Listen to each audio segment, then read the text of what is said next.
Hello student, I hope आप अच्छे होंगे। और आज मैं क्लास 8th के लिए मैथ में चैप्टर नंबर 2 लाया हूँ।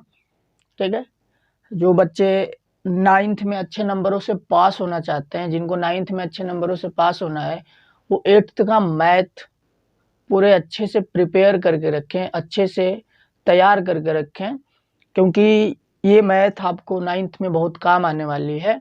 तो इसलिए आप इसे ध्यान से पढ़ें और इसकी नोट्स वगैरह सब बना के रखें। ठीक है, चलिए अब स्टार्ट करते हैं। चैप्टर नंबर 2 का नाम है एक चर का रैखिक समीकरण, linear equation in one variable. चलिए देखिए, एक चर क्या होता है पहले ये जान लेते हैं। देखिए, चर क्या होता है? वेरिएबल, अक्षर, यानी जो बदलते रहते हैं, जिनके मान बदलते रहते हैं, उन्हें हम क्या कहते हैं? चर कहते हैं। ठीक है, मैंने एकदम सिंपल भाषा में लिख दिया, अक्षर जितनी भी अक्षरें हैं, चाहे वो किसी भी भाषा की अक्षर हो, उसको चर कहते हैं। ठीक है, किसी भी भाषा की अक्षरें हो, अल्फाबेट हो, उसे क्या कहते हैं? चर कहते हैं। अब आता अक्षर। इनवेरिएबल संख्या।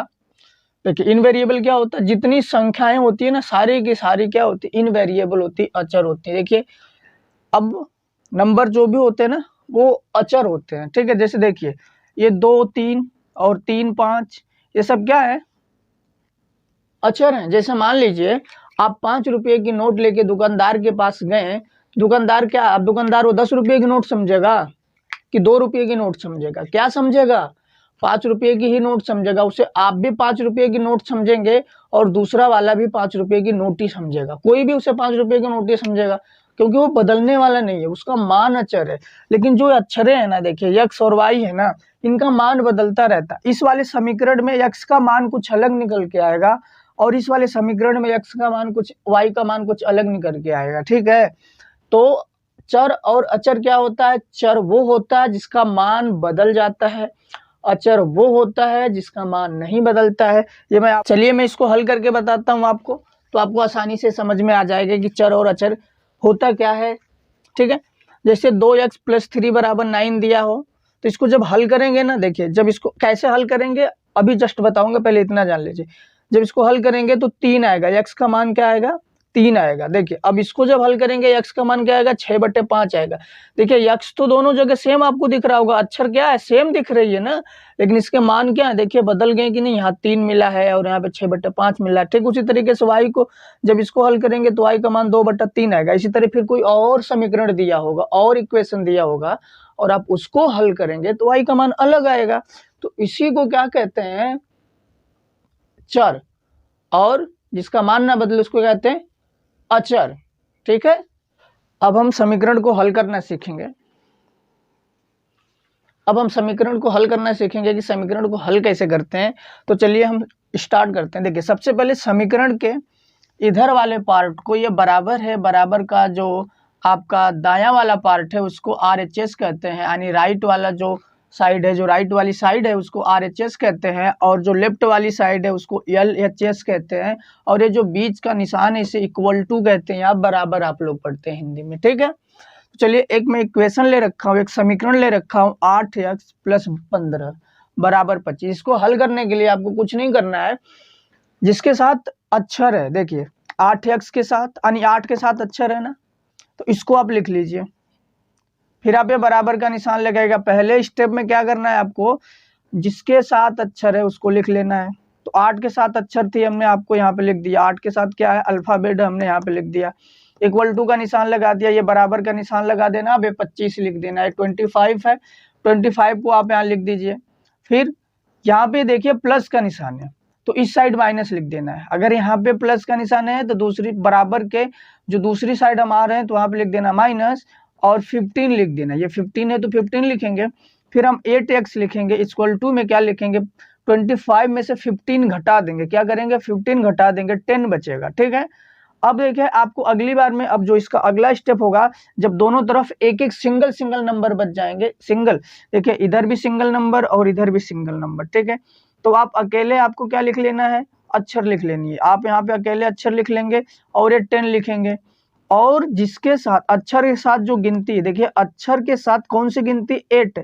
तो जो अक्षर के साथ गिनती होगी वो नीचे आती है, तो ये वाली देखिए नीचे आ जाएगी 10 यानी 10/8, ये आपका आंसर हो जाए। ये x की वैल्यू हो गई, x का मान हो गया। इसको हल इस तरीके से करते हैं। चलिए एक और हल करके दिखाता हूं जो आपको आसानी से समझ में आ जाएगा। ये आपको अभी बिना बटे वाला, बिना फ्रैक्शन वाला करा रहा हूं, अभी इसके बाद आपको फ्रैक्शन वाला कराऊंगा, पूरा आपको अच्छे से समझ में आ जाएगा। देखिए 7x + 12 इक्वल टू क्या लिखा, 14 लिखा है। इसको हल करना है तो सबसे पहले मैंने क्या कहा कि जिसके साथ अक्षर है उसको लिख लीजिए। तो 7x इक्वल टू का निशान लगा देंगे और फिर क्या लिखेंगे, 14 लिखेंगे। यहाँ पे मैंने कहा प्लस है तो इधर क्या आएगा, माइनस आएगा। ठीक है, तो देखिए यहाँ पे प्लस है तो यहाँ पे हमने क्या कर दिया, माइनस कर दिया। फिर से 7x लिखा इक्वल टू में 14 में से 12 घटाएंगे, 2 बचेगा। क्या बचेगा, 2 बचेगा। ठीक है, अब देखिए दोनों की तरफ, LHS तरफ और RHS तरफ, दोनों तरफ हमारे पास सिंगल सिंगल नंबर बचे हैं, यानी 1 1 नंबर बचे हैं, एक एक नंबर बचे हैं। अब क्या करेंगे, दूसरे स्टेप में सिर्फ अक्षर लिखेंगे, यानी x को लिखेंगे और 2 लिखेंगे, और जो अक्षर के साथ गिनती होगी वो नीचे आती है। देखिए ये 7 है तो 7 इसके नीचे आ जाएगा, तो 2 यानी 2/7, 2 बाई क्या होगा, 2/7 पढ़ेंगे इसको, और ये वैल्यू हो गई 2/7 पढ़ते हैं, ये x का मान हो गया। इसी को हल करना कहते हैं कि जब सिंगल x की वैल्यू निकाल देते हैं तो उसको क्या कहते हैं, हमने हल कर दिया। बाकी यहाँ पे x के साथ कोई अक्षर ना हो और इधर सारी अक्षरें हो, बराबर के दूसरी साइड हो, तो उसको हम क्या कहते हैं कि समीकरण को हमने हल किया है। अब आते हैं एक और हल करके दिखाता हूँ। तीसरा है 2x - 6 = 14 है। फिर से हमें ये लिख लेना है अक्षर वाला। देखिए अक्षर वाला हमारा 2x है, सो हमने 2x लिख दिया, इक्वल टू का निशान लगाया। 14 हमें लिखना है, और देखिए यहाँ पे अब माइनस है, इधर क्या हो जाएगा, प्लस हो जाएगा। तो देखिए प्लस हो गया। 2x फिर से लिखना है, और यहाँ 14 में 6 आप जोड़ोगे तो 20 हो जाता है, हमने 20 लिख दिया। 2x = 20। अब देखिए दोनों तरफ सिंगल सिंगल नंबर है, इधर भी देखिए एक सिंगल है, इधर भी एक सिंगल है। ठीक है, अब क्या करना है, x लिखना है, 20 लिखना है, और उसके नीचे ये 2 चला आएगा। अगर देखिए ये कट रहे हैं, मतलब ये छोटे हो रहे हैं, तो 2 के टेबल में 20 आता है, कितनी बार में, 10 बार में। तो हमने इसको काट दिया, 2 1 = 2 और 2 10 = 20। ठीक है, तो यहाँ पे x = क्या आ गया अपना, 10 आ गया। देखिए ये हल करने का तरीका था कि हम इक्वेशन को हल कैसे करते हैं। कौन सा इक्वेशन, ये एक चर का रैखिक समीकरण, लीनियर इक्वेशन इन 1 वेरिएबल को हल कैसे करते हैं। ठीक है, अभी तो मैंने आपको ये सिंपल वाला समझाया है, अब मैं आपको एक लेकर जो फ्रैक्शन वाला होता है मैं उसको समझा देता हूँ। बच्चे उसमें बहुत कंफ्यूजन होते हैं। ठीक है, कि ये सवाल कैसे लगेगा, तो आज ऐसा बता दूंगा कि कभी आप भूलोगे ही नहीं। चलिए अब हम आपको उन इक्वेशन को हल करना सिखाएंगे जिसमें फ्रैक्शन दिया हो, भिन्न दिया हो। ठीक है, तो आइए शुरू करते हैं। देखिए लिखा है यहाँ पे पहला 2x/5 - 6/4 लिखा है, और इक्वल टू में 11 लिखा है। ठीक है, चलिए शुरू करते हैं। आपको कुछ नहीं करना है, सारे तरीके पहले जैसे हैं। इसमें एक चीज आपको ध्यान रखनी है, जिसके नीचे बटे में कुछ ना दिया हो आप बटा खींचकर 1 मानेंगे। चलिए सबसे पहले हमने 2 लिख लिया, 2x, और बटे में 5 लिख लिया। ठीक है, इक्वल टू का निशान लगाया, 11 लिख दिया। 11 देखिए 11 के नीचे बटे में कुछ नहीं है तो इसको 1 माना, और ये माइनस है तो ये प्लस 6/4 हो गया। अब आपको याद होगा कि आप भिन्न इसी तरीके से करते हैं। ये भिन्न बन गया, पूरा का पूरा सेटअप आपका क्या हो गया, ये भिन्न जैसा दिख रहा है, पूरा सवाल भिन्न जैसा है। बस इधर इक्वल टू का निशान के बीच, इधर इक्वल टू के निशान के लेफ्ट और राइट साइड दोनों तरफ है, तो आप इसको हल करते चलिए, हल करते चलिए, कोई दिक्कत नहीं है। देखिए 2x/5 इक्वल टू, इन दोनों का एलसीएम निकाल लेंगे तो आ गया 4। अब क्या करेंगे, 1 से 4 में भाग देंगे। जैसे आपने क्या किया, 1 से 4 में भाग दिया तो 4 बार जाएगी, कट गया। तो 4 को आपको यहाँ लिख देना है, फिर प्लस का निशान लगाना है, 6 लिखना है, 6 हमने लिख दिया यहाँ पे। फिर 4 से 4 में ही भाग देंगे, 4 से 4 में भाग दिया तो ये एक बार जाएगा, यहाँ पे 0 आ जाएगा, ये 1 लिख देंगे। क्या लिखेंगे, 1 लिखेंगे। देखिए तो क्या होता है, इस नीचे वाले से इस एलसीएम में भाग देते हैं, जो आता है उसको यहाँ पे लिखते हैं। फिर यहाँ पे देखिए वही काम यहाँ करेंगे, 4 से इस 4 में भाग दिए तो 1 आया, यहाँ 2 होता तो 2 से भाग देते हैं, 6 होता तो 6 से भाग देते हैं, जो भी नंबर होते हैं उससे भाग देते हैं। यहाँ पर हमने लिख दिया। अब 11 का मल्टीप्लाई 4 में करेंगे, क्या आ जाएगा, 44 आ जाएगा, और प्लस 6 का मल्टीप्लाई 1 में करेंगे तो 6 आएगा। इन दोनों को जोड़ देंगे, क्यों जोड़ेंगे, क्योंकि प्लस का निशान है।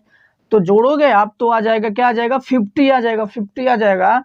और आप ये लिखते आ रहे हैं 2x/5 लिखते आएंगे तब तक जब तक ये सिंगल नंबर ना मिल जाता हो। देखिए इधर भी सिंगल नंबर मिल गया, अब इधर भी सिंगल नंबर।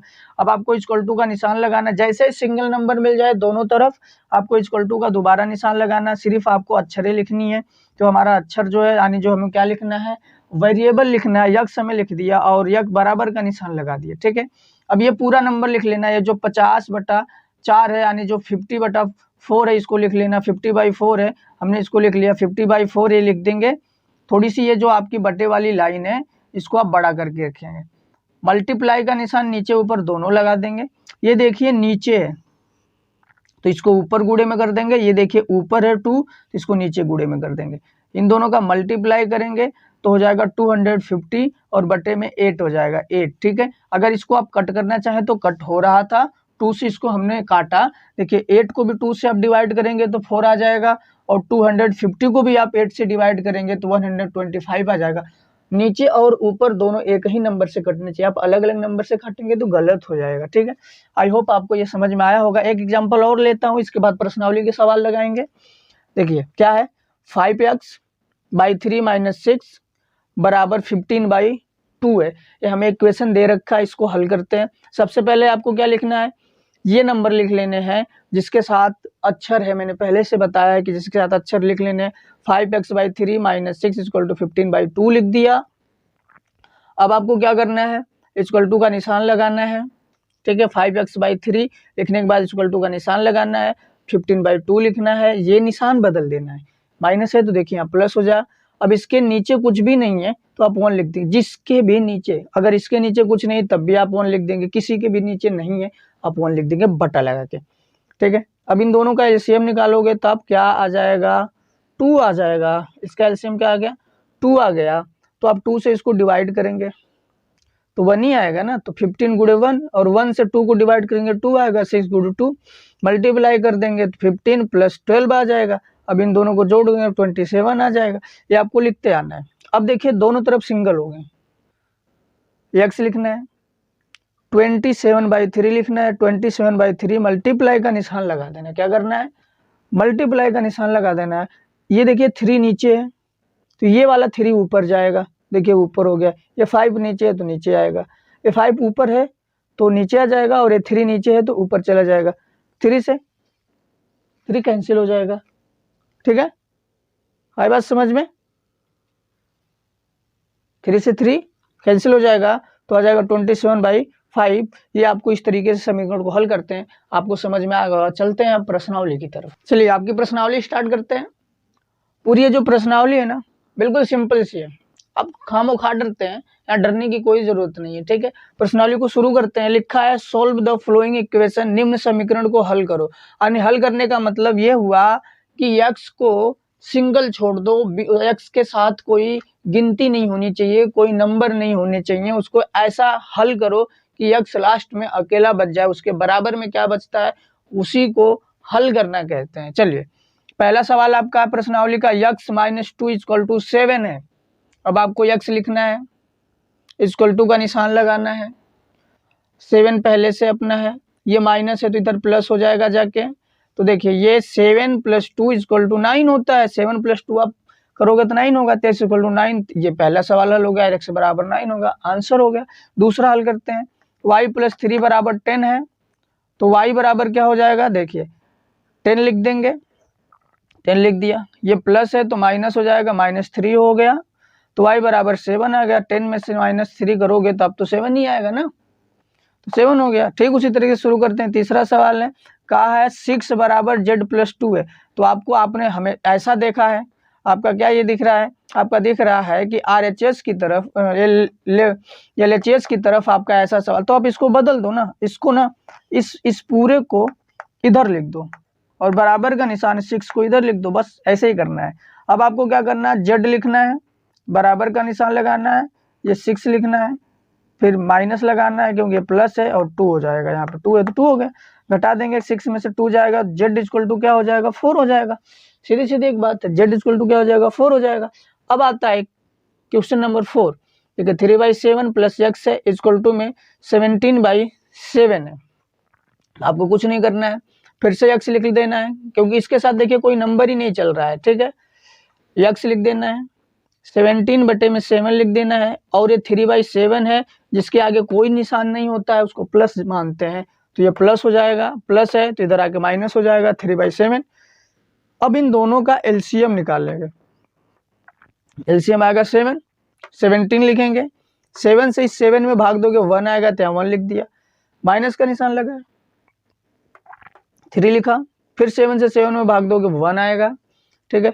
तो 17 - 3, 17 का 1 में गुणा करेंगे 17 आएगा, और 3 का 3 में गुणा करेंगे 3 आएगा। 17 में से 3 घटा देंगे 14 बचेगा, तो x = 14/7 हो जाएगा। 14 को 7 से अगर कट करेंगे, डिवाइड करेंगे तो 2 आता है, तो x = 2 हो गया। समीकरण आपका हल हुआ यहाँ पे, ठीक है। पांचवा है 6x = 12 है। तो यहाँ पे देखिए, जब हम इससे पहले समीकरण हल करते थे तो ये वाली कंडीशन हमें लास्ट में मिलती थी, जहाँ पे एक तरफ सिर्फ x होता था, एक अक्षर होती थी उसके साथ में, दूसरी तरफ क्या होता था, अकेले अकेले गिनती होती थी, ठीक है। यहाँ एक गिनती और एक अक्षर है चिपके हुए साथ में, तो वही काम है। यहाँ पे हमें x लिखना है, दोबारा से 12 लिखना है, और ये इसके नीचे आ जाएगा, तो कट के क्या आ जाएगा, 2 आ गया, x = 2 आ गया। छठा सवाल है t/5 = 10 है। तो मैंने कहा है कि जिसके नीचे कुछ ना हो उसको 1 मानते हैं। देखिए इसके नीचे 5 था, तो यहाँ हमें 1 मानना पड़ा, 1 लिख दिया।